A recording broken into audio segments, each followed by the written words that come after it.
আমি আল্লাহর পবিত্র কোরআন হইতে আয়াতে কারিমা তেলাওয়াত করেছি। আল্লাহ সুবহানাহু ওয়া তাআলা পবিত্র কোরআনুল মাজিদে সূরা নাহলের 43 নম্বর আয়াতে বলেন, ফাসালু আহলা যিকরি ইন কুনতুম লা তা'লামুন। হে মানব মণ্ডলী, হে বিশ্ব জগতের মানুষ, শোনো, তোমরা যে বিষয়ে জানো না জ্ঞানীদেরকে জিজ্ঞেস করো। তোমরা যে বিষয়ে জানো না জ্ঞানীদেরকে জিজ্ঞেস করো, আলিমকে জিজ্ঞেস করো, উলামাকে জিজ্ঞেস করো, মুফতিকে জিজ্ঞেস করো, মুহাদ্দিসকে জিজ্ঞেস করো, হাফিজে কোরআনকে জিজ্ঞেস করো, কারীকে জিজ্ঞেস করো। কিন্তু প্রশ্ন হচ্ছে, মাওলানা কোথায় পাবো, হাফিজ কোথায় পাবো, কারী কোথায় পাবো, মুফতি কোথায় পাবো, মুহাদ্দিস কোথায় পাবো, মুফাসসির কোথায় পাবো? আরে এই জন্যই তো আজকের এই প্রোগ্রাম। এই সমস্ত জিনিস যে কারখানাতে তৈরি হয়, সেই কারখানার নাম হচ্ছে মাদ্রাসা তালিমুল ইসলাম আহলে সুন্নাত, যেটা মানিকপুরের মধ্যে অবস্থিত রয়েছে। বলেন সুবহানাল্লাহ। তাই এই মাদ্রাসাকে আমাদেরকে তৈরি করতে হবে। আল্লাহ পবিত্র কোরআনুল মাজিদে সূরা নাহলের 43 নম্বর আয়াতে বলেন, ফাসালু আহলা যিকরি ইন কুনতুম লা তা'লামুন। যে বিষয়ে তোমরা জানো না জ্ঞানীদেরকে জিজ্ঞেস করো। দু চার পাতা বাংলা পড়াওয়ালাদেরকে জিজ্ঞেস করো না। আল্লাহ আপনাকে উল্টা পাল্টা বলে ঠিক করে দিবে। আমরা কার হুকুম মানবো, কার কথা মানবো? যিনি লোহমণ্ডলের মালিক, ভূমণ্ডলের মালিক, চন্দ্র ও সূর্যের মালিক, সেই আল্লাহ বলছেন পবিত্র কোরআনুল মাজিদে সূরা নাহলের 43 নম্বর আয়াতে, ফাসালু আহলা যিকরি ইন কুনতুম লা তা'লামুন। হে মানব মণ্ডলী, হে মানব সকল, শোনো, তোমরা কাকে জিজ্ঞেস করবে? নামাজ ব্যাপারে কাকে জিজ্ঞেস করবে? রোজা ব্যাপারে কাকে জিজ্ঞেস করবে? হজ ব্যাপারে কাকে জিজ্ঞেস করবে? কোরআন ব্যাপারে কাকে জিজ্ঞেস করবে? তোমরা জ্ঞানীদেরকে জিজ্ঞেস করো। আর জ্ঞানী তৈরি হয় মাদ্রাসার মধ্যে। ব্রাদার মিল্লাতে ইসলামিয়া আপনাকে নামাজ ব্যাপারে বলবে। আল্লাহ কোরআনে কি বলেছেন? সূরা বাকারার 43 নম্বর আয়াতে বলেছেন, আকিমুস সালাহ ওয়া তুজ যাকাত ওয়ারকাউ মা'আর রাকিঈন। তোমরা নামাজ কায়েম করো, যাকাত দান করো এবং রুকুকারীদের সঙ্গে রুকু করো। আল্লাহ পবিত্র কোরআনুল মাজিদে সূরা বাকারার 238 নম্বর আয়াতে বলেছেন, হাফিজু আলা সালাতি ওয়া সালাতিল উস্তা ওয়া কুমু লিল্লাহি কানিতিন। তোমরা সমস্ত নামাজের হেফাজত করো, বিশেষ করে মধ্যম নামাজের হেফাজত করো এবং ভীতি সহকারে আল্লাহর সামনে দণ্ডায়মান হও। আল্লাহ পবিত্র কোরআনুল মাজিদে সূরা নিসার 103 নম্বর আয়াতে বলেছেন, ইন্নাস সালাতা তানহা আনিল ফাহশাই ওয়াল মুনকার। আল্লাহ পবিত্র কোরআনুল মাজিদে সূরা আনকাবুতের 45 নম্বর আয়াতে নামাজ ব্যাপারে বলেছেন। এগুলো আপনাকে কে বলবে? একজন আলিম বলবে, একজন মুফতি বলবে, একজন মুহাদ্দিস বলবে, একজন মুফাসসির বলবে। আর এগুলো তৈরি হয় মাদ্রাসায়। আল্লাহ নবী সাল্লাল্লাহু আলাইহি সাল্লাম আল্লাহ পবিত্র কোরআনুল মাজিদে সূরা জিনার 18 নম্বর আয়াতে বলেছেন, ওয়ান্নাল মাসাজিদা লিল্লাহি ফালা তাদউ মা'আল্লাহি আহাদা। নিশ্চয় সমস্ত মসজিদ আল্লাহর জন্য। যখন আল্লাহকে সিজদা করবে, আল্লাহর ইবাদত করবে, অন্য কাউকে আহ্বান করো না।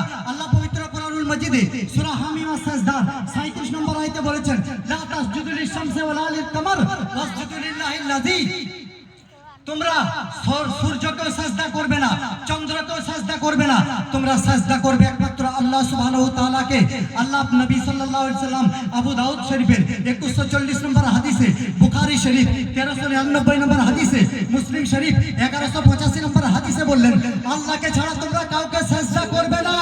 এই কপালে মাথা আল্লাহকে ছাড়া কাউরির দরবারে ঝুঁকাবে না। কোনো আলিমের দরবারে, কোনো মাওলানার দরবারে, কোনো মুফতির দরবারে, কোনো পীরের দরবারে, কোনো মাজারের দরবারে, কোনো আস্তানাতে না। এই মাথা কেবল আল্লাহর দরবারে সাজদাতে ঝুঁকাবে। এটা আপনাকে কে বলবে? একজন আলিম বলবে, একজন মুফতি বলবে, একজন মাওলানা বলবে, একজন মুহাদ্দিস বলবে। আর এই সমস্ত কিছু তৈরি হয় মানিকপুর মাদ্রাসাতে। তাই আপনারা এই মাদ্রাসাতে অন্তর খুলে দান করেন, কারণ আমরা জানি, আপনিও জানেন, মা বোনেরাও জানে, আর আমিও জানি। যখন থেকে জ্ঞান হয়েছে যে দুনিয়াতে কোটিপতি হোক আর সায়েন্টিস্ট হোক, ডাক্তার হোক, বুজ খলিফার মালিক হোক, 3-4টা স্বর্ণের খাদানের মালিক হোক, পেট্রোল আর ডিজেলের মালিক হোক, পৃথিবীর শ্রেষ্ঠ আমির হোক, কিন্তু আল্লাহ পবিত্র কোরআন মাজিদে সূরা নিসার 78 নম্বর আয়াতে বলেছেন, আইনামা তাকুনু ইউদরিকুমুল মউত ওয়ালাউ কুনতুম ফি বুরুজিম মুশাইয়াদা। তুমি স্বর্ণের মালিক হও, তুমি দৌলতের মালিক হও, তোমার কোটিপতি হও আর লাখপতি হও, বৈজ্ঞানিক হও, সায়েন্টিস্ট হও, দার্শনিক হও, হাফিজ হও, মাওলানা হও, কারি হও, মুফতি হও, মুহাদ্দিস হও, পীর হও, তোমার মৃত্যুর যখন সময় হবে, নির্ধারিত সময় আমার ফারিস্তা তোমার নিকটে পৌঁছে যাবে। আপনিও জানেন, আমিও জানি মরে যাব, কিন্তু তখন কাজে আসবে এই মাদ্রাসার দান। এই যে আজকে এসে দান করেছেন, এইগুলো কাজে লাগবে। আর এগুলো কাজে লাগলে, মাদ্রাসায় দান করলে রহমতের নবী, দয়ার নবী, মায়ার নবী, শাফাতের নবী, নবী আমার বলেছেন, যে নবীকে আল্লাহ কত সম্মান করেছেন। আল্লাহ পবিত্র কোরআন মাজিদে সূরা ইনশাআল্লাহ 4 নম্বর আয়াতে বলেছেন, ওয়ারাফানা লাকা যিকরাক, হে নবী আপনার মর্যাদাকে বাড়িয়ে দিয়েছি। সূরা দোহার 5 নম্বর আয়াতে বলেছেন, ওয়ালা সাউফা ইউতিকা রাব্বুকা ফাতারদা, অতি শীঘ্রই আপনাকে এত দেব যে আপনি খুশি হয়ে যাবেন। সূরা বনী ইসরাঈলের 79 নম্বর আয়াতে বলেছেন, আসাইয়া মাসাকা রাব্বুকা মাকাম মাহমুদা, অতি শীঘ্রই আপনার প্রতিপালক আপনাকে এত দিবে হে নবী যে আপনি খুশি হয়ে যাবেন। সেই নবী বলছেন মাদ্রাসাতে দিলে কি হবে। জামে তিরমিজির 2460 নম্বর হাদিস, ইমামুল আম্বিয়া, রহমতের নবী, দয়ার নবী, মায়ার নবী বলেন, এটা বলে ইনশাআল্লাহ আমার বক্তব্য শেষ। ইন্নামাল কবরু রাউদাতুম মিন রিয়াজিল জান্নাহ আও হুফরাতুম মিন হুবারিন নার, এই কবর জান্নাতের বাগানের মধ্যে একটি বাগান। আল্লাহ সাবধান, হুঁশিয়ার, ডেঞ্জার, খাতরা। এই কবর জাহান্নামের গর্তের মধ্যে একটি গর্ত। এটা নির্ভর করবে তোমার ঈমান ও আমলের উপরে। যদি মাদ্রাসায় দান করো, যদি তুমি নেককার হও, ঈমান ও আমলকে নিয়ে যদি তুমি মৃত্যুবরণ করতে পারো, রহমতের নবী, দয়ার নবী, মায়ার নবী, শাফাতের নবী, আপনার নবী, আমার নবী, বিশ্ব জগতের আল্লাহর সমস্ত সৃষ্টির নবী আমার বলেন, যদি তুমি নেককার হও, এই কবরকে আমি আল্লাহ তোমার জান্নাতের বাগান বানিয়ে দেব। আর যদি তুমি ঈমান ও আমলকে সঙ্গে নিয়ে কবরে না আসো, আমি আল্লাহ এই কবরকে তোমার জন্য জাহান্নামের গর্ত বানিয়ে দেব।